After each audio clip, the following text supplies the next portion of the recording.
কারণ এরা প্রতিদিন নতুন নতুন ষড়যন্ত্র করছে এবং সেই ষড়যন্ত্র মোকাবিলা করার জন্য আমাদের প্রতিদিন আসতে হচ্ছে। প্রতিদিন আজকে তারা পশ্চিমবঙ্গের প্রায় 1,24,00,000 লোককে তারা বাদ দিয়ে ভোট করার চেষ্টা করছে। তাহলে বিজেপি সহজে জিতে যায়, যদি এটা সম্ভব নয়। সেই কারণে আমাদেরকে প্রতিদিন আসতে হচ্ছে এবং যতদিন এই চক্রান্ত চলবে আমরা প্রতিদিন ততদিনই আসবো।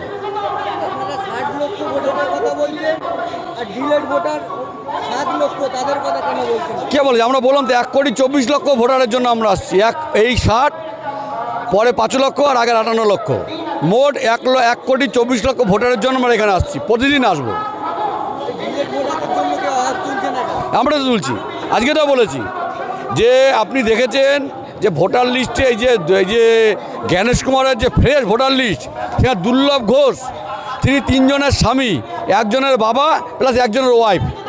কি অমুক ফসফস, হিন্দুর বাবা মুসলমান, মুসলমানের বাবা হিন্দু, এই যে পেঁয়াজ লাগিয়ে দিয়েছে ফ্রেশ ভোটার তালিকা তৈরি করার নামে। এবং এই পেঁয়াজ যাতে ছাড়ে এই ইলেকশন সময় পার হয়ে যায়, রাষ্ট্রপতি জারি করা যায়, এই যে ষড়যন্ত্র পরিষ্কার হচ্ছে। আরও আনন্দ বোসকে, এখানকার রাজ্যপাল আনন্দ বোসকে হঠাৎ করে জোর করে পদত্যাগ করিয়ে দিয়ে তামিলনাড়ুর আনন্দ বোসের থেকেও কুখ্যাত তামিলনাড়ুর রাজ্যপালকে এই রাজ্যে পোস্টিং করার জন্য। ফলে এই যে যে নীল নকশা, এই নীল নকশাটা কিন্তু পরিষ্কার, এখন পশ্চিমবঙ্গের মানুষের কাছে পরিষ্কার হয়ে গেছে যে এই বিজেপি এখানে কী করতে যাচ্ছে।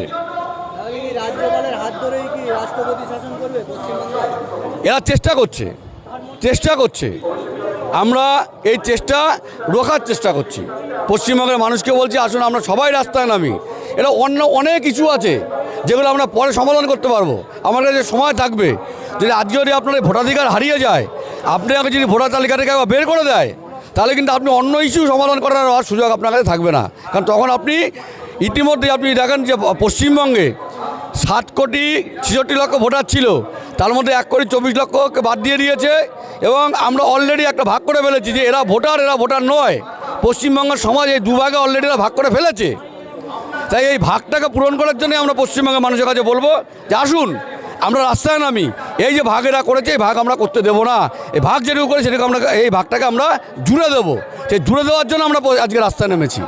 বিহারে 80 লক্ষ মানুষকে বিচারের আওতায় রয়েছে, তাদেরকে বাদ দিয়ে ভোট হয়েছে। পশ্চিমবঙ্গ এই চেষ্টাটা করছে, সেই চেষ্টার বিরুদ্ধে আমাদের লড়াই। যেটা আপনি প্রথমে বললেন যে প্রতিদিন নির্বাচন কমিশন অফিসে আসছেন কেন, এই কারণে।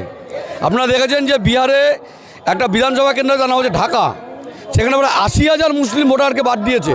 এই একই পদ্ধতিতে ফর্ম 7, যার নাম ঠিকানা কেউ জানে না, কে ফিল আপ করেছে জানে না, তাই যাদের কোনো হদিশ নেই, সে ভুতুরে পরিচয় দিয়ে 80,000 ভোটারকে বাদ দিয়েছে। তারা পশ্চিমবঙ্গে সেই ভোটাররাই, সে ভুতুরে অভিযোগকারীরাই আজকে 60 লক্ষ লোকের নাম বাদ দেওয়ার চেষ্টা করছে। নির্বাচন কমিশন কি বিজেপি বাংলাকে শক্ত করতে চাইছে? নির্বাচন কমিশন বিজেপির হয়ে নেমেছে, বিজেপির হয়ে নির্বাচন জিততে নেমেছে।